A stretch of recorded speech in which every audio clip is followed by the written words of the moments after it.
evening and welcome back to the Win-Win Show. This week we take a break and bring you someone young, very young and very successful, a grandmaster to be precise. At 23, Viswanathan Anand is world number 3 with Ivanchuk, just behind Garry Kasparov and Anatoly Karpov, with an ELO rating of 2710, one of the world's best. An Arjun Award winner at 16, Anand became a grandmaster, India's 8th, the very same year. He is today one of the most stylish and aggressive players in the game, all set to win the world title. But will he? Can he? Anand is currently in Linares, playing in top form. What makes a world champion? Let's ask Viswanathan Anand. Let's find out. Who are the world's top 3 chess players today? If you go by the official ratings, they are Garry Kasparov, 30, with an ELO rating of 2,820, Anatoly Karpov, 42, with an ELO rating of 2,735, and Viswanathan Anand, 23, with an ELO rating of 2,710. A resident of Customs Colony Madras, young Anand shares his number 3 slot with Vasily Ivanchuk, the famous grandmaster. But the way he's playing at Linares, no one will be surprised if he eventually makes it to the very top, for that is where he's all set to go. The target in the crosshairs of Anand's sights is Garry Kasparov's crown. Kasparov wrested it from Karpov 8 years ago to become at 22 the youngest world champion. Twice Karpov tried to get it back in 1987 and 1990, but on both occasions the older man failed. The question is, can Viswanathan Anand now wrest it away from the Russian grandmasters? He's got this far without the support of anyone but his immediate family. Can the young Arjuna Award winner now go for the final kill?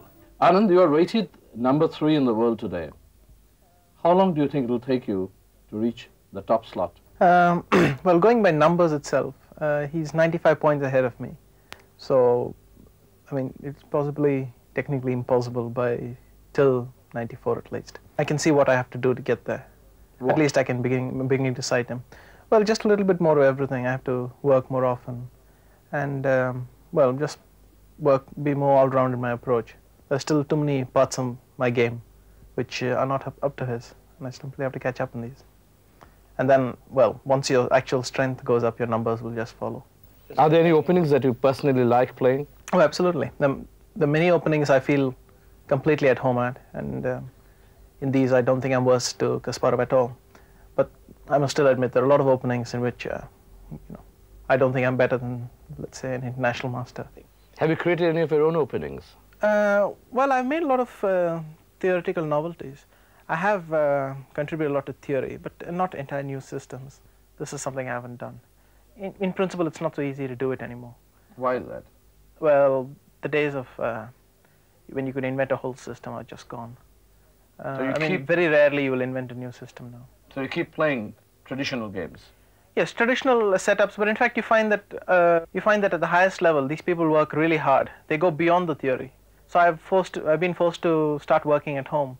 Lots of openings I simply don't need. But in the long run, the broader your chess is, the more types of positions you can handle, the better a player you will be. And I simply have to work on this. How do you work on them? Do you practice more? Do you have a research team working along with you, like many other grandmasters have? No, I don't. This might be one of the problems I have vis-a-vis Kasparov. The reason simply he can study so many more positions and games is that he has a bunch of grandmasters working for him who get him through the, well, let's say the secretarial work, and then he just draws up the final conclusions. Let's say I want to study a new opening. The first thing I do is to collect a sort of a database of all the games played in that opening, and then I start trying to understand what exactly is going on in the opening, what the experts of that opening are thinking about their variation, what's going on in their heads when they're playing it, that sort of thing. Typically after 5 or 6 days, you'll start to see some of what's going on. How do you archive the data? You put it into a computer? Yes. Well, nowadays everybody accesses data from computers. The point is simply after databases have come along, it's impossible to go back to the days when you worked only with books. Typically with books you have access to much less information and you have to do a lot more page turning to get it. In computers it's every touch of a keyboard, you just get everything into the export file exactly where you want it, all collected together, and it's much quicker to work. It can be a bit more superficial. But who updates the data? Who kind of files in the new games? Oh, there are at least 3 companies doing it. One in Germany, one in Holland, one in the States. Every time a tournament is played, they get all the games played in that tournament and enter it into their main database. Every, let's say, 2 months. How do you access that? You buy the games from them. You get the games from them. They basically, that's their business. They sell these games to chess players all over the world. That requires a lot of money. So this money comes obviously out of your earnings in prize. Yes. In terms of prize money. That's right. What is the highest prize money you've earned? Well, personally, I'm not going to get into my figures, but generally speaking, the prices in chess are going up. Of course, things like the Fischer-Spassky match, a $5 million match, are really for, let's say, only the world champion and some special cases like Fischer. I mean, in a world championship match, you can hope to earn, let's say, $4 million or something. Do you have to pay taxes on award money like this? Yes. And are you a non-resident Indian or are you an Indian taxpayer? No, I'm an Indian taxpayer. Because you travel such a great deal, that you're very often outside this country. So maybe you could have well been an NRI. Yes, but actually I just like living in India. Well, it's a nice base for me.